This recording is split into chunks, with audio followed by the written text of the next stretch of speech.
Isang magandang araw ulit sa inyo mga mahal kong manonood. Ngayong araw nga po ay tayo magluluto ng ganito. Ari ay bihag o sambot na manok. Ay kita nyo, naglalapot-lapot eh. Kasarap. At ari nga may nagbigay sa ating isang kaibigan ng bihag na manok o sambot na manok. Ay kita nyo ga, sariwang sariwa, mainit-init pa. Wow! Maraming salamat sa iyo, Boss Jasper. Hindi ka talaga nakakalimot eh. Talagang idinaan mo pa din eh. Aww.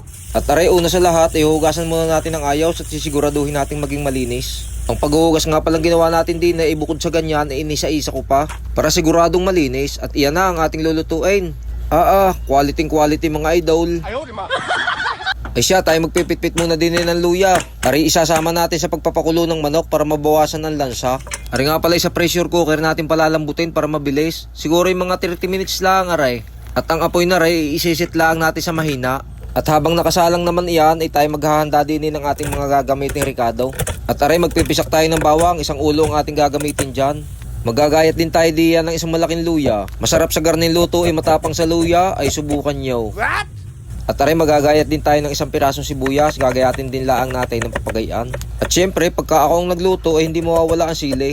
6 na pirasong sili ang ating ilalahok diyan para malakas ang sipa. At arin na ang ating mga sangkap sa ating lulutuin. Luya, bawang, sibuyas at saka siling maanghang. Ang ating nga palang lulutuin ngayon mga idol ay bihag, sambot o talo ng manok. At aray, makalipas nga mga nasa 30 minutes laang, ititingnan natin kung malambot na. At iyon, malambot na nga. Kaya ang sunod naman natin gagawin ay tayo magigisa na. Magpapainit muna tayo ng kawali at saka mantika. At ilalagay na natin muna yan luya. Sasangkusang-kutsahin lang natin yan hanggang sa lumabas yung mga kabanguhan.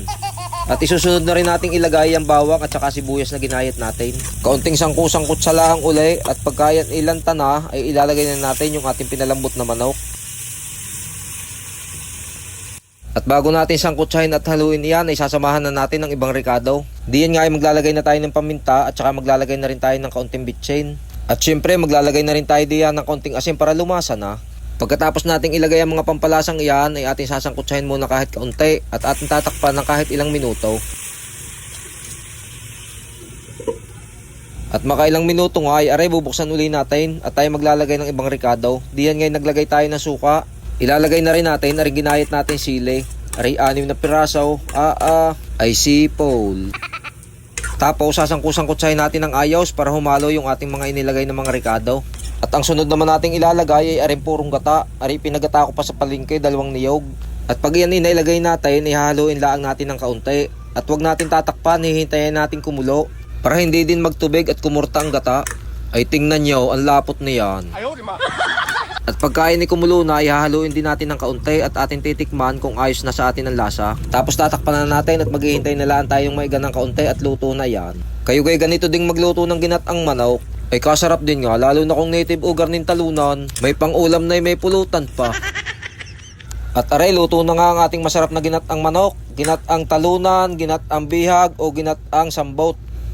Mapaparami na naman ang kain. Ang sarap na rin kahit sa bahaw. Ay bikil na naman ang butsi din eh. Ay, kita nyo gayan. Ay siya, paano? Hanggang dito na lamang po muna ulit ang bidyong aray. At maraming salamat po lagay sa inyong panonood.